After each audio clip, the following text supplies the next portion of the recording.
कृष्ण। आइए सुनते हैं गुरु प्रदोष व्रत की कथा। जब भी प्रदोष का व्रत गुरुवार के दिन पड़ता है तो इसे गुरु प्रदोष या गुरुवार त्रयोदशी के नाम से जाना जाता है। प्रदोष के व्रत में भगवान शिव का जो कि विशेष प्रकार से प्रदोष काल के समय में पूजन किया जाता है।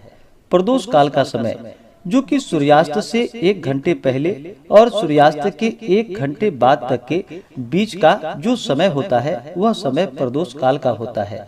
और इस दौरान भगवान शिव जो कि प्रसन्न मुद्रा में होते हैं, इसी दौरान भगवान का पूरे विधि विधान के साथ पूजन करना चाहिए।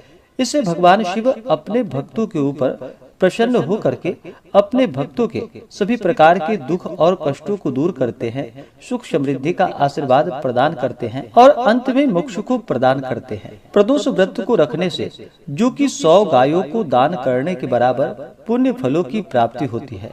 प्रदोष व्रत के दिन जो कि दिन भर उपवास रहते हुए भगवान शिव का सुबह के समय में और विशेष प्रकार से प्रदोष काल के समय में पूरे विधि विधान के साथ पंचोपचार या खुटोपचार पूजन विधि के द्वारा पूजन करना चाहिए।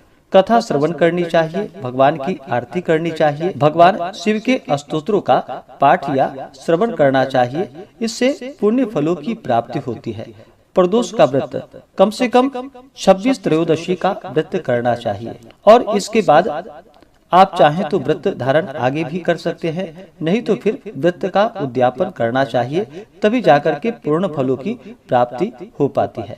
तो आइए सुनते हैं गुरु प्रदोष व्रत की कथा। तो बोलिए प्रेम से भगवान भोलेनाथ की जय, माता पार्वती की जय। हे भगवान भोलेनाथ, आप करोड़ों चंद्रमा के समान कांतिवान त्रिनेत्रधारी, मस्तक पे चंद्रमा का आभूषण धारण करने वाले, पिंगल वर्ण के जटाजूटधारी, नीले कंठ तथा अनेक रुद्राक्ष मालाओं से सुशोभित वरदहस्त त्रिशूलधारी भगवान शिव जी हमारे सभी मनोरथों को पूर्ण करे। गुरुवार त्रयोदशी प्रदोष व्रत कथा के अनुसार एक बार देवराज इंद्र और वृतासुर में घनघोर युद्ध हुआ।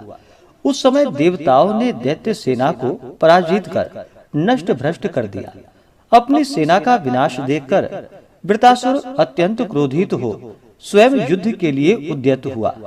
मायावी असुर ने आसुरी माया से भयंकर विकराल रूप धारण किया। इसके स्वरूप को देखकर इंद्रादिक सब देवताओं ने इंद्र के परामर्श से परम गुरु बृहस्पति का आवाहन किया और गुरु बृहस्पति तत्काल आकर कहने लगे कि हे देवेंद्र, अब तुम वृतासुर की कथा ध्यान मग्न होकर सुनो। वृतासुर पहले बड़ा तपस्वी और कर्मनिष्ठ था। इसने गंधर्व पर्वत पर उग्र तप करके भगवान शिव जी को प्रसन्न किया था। पूर्व समय में यह चित्ररथ नाम का राजा था। तुम्हारे समीपस्थ जो सुरम्य वन है वह इसी का राज्य था। अब साधु प्रवृत्ति विचारवान महात्मा उसमें आनंद लेते थे। वह भगवान के दर्शन की अनुपम भूमि है।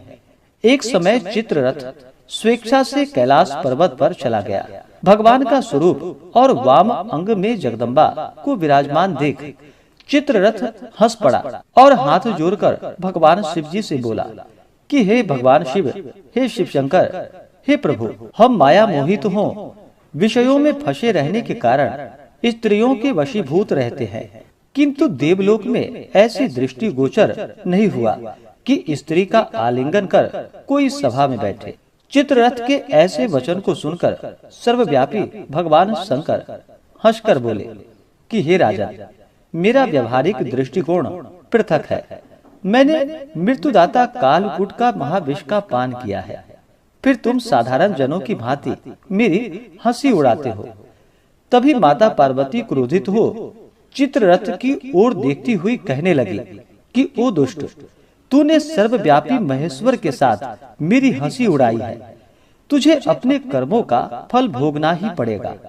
अरे मूर्खराज, तू अति चतुर है, अतएव मैं तुझे ऐसी शिक्षा दूंगी कि तू फिर ऐसे दुस्साहस नहीं करेगा। अब तू दैत्य स्वरूप धारण कर विमान से नीचे गिर जा, मैं तुझे श्राप देती हूँ। जब माता पार्वती जगदम्बा भवानी ने चित्ररथ को श्राप दे दिया तो वह तत्क्षण विमान से नीचे गिर पड़ा, राक्षस योनि को प्राप्त हो गया और प्रख्यात महासुर नाम का प्रसिद्ध हुआ। त्वष्टा नामक ऋषि ने उसे श्रेष्ठ तप से उत्पन्न किया और अब वही वृतासुर ब्रह्मचर्य पूर्वक रहकर शिव भक्ति में लीन है। इस कारण तुम उसे जीत नहीं सकते। अतएव मेरे परामर्श से यह प्रदोष व्रत करो, जिससे महाबलशाली दैत्य पर विजय प्राप्त कर सकोगे। गुरुदेव के वचनों को सुनकर सब देवता प्रसन्न हुए और गुरुवार त्रयोदशी प्रदोष व्रत जो कि विधि विधान से किया एवं राक्षस वृतासुर पर विजय प्राप्त कर लिया। इंद्रदेव सुख पूर्वक रहने लगे।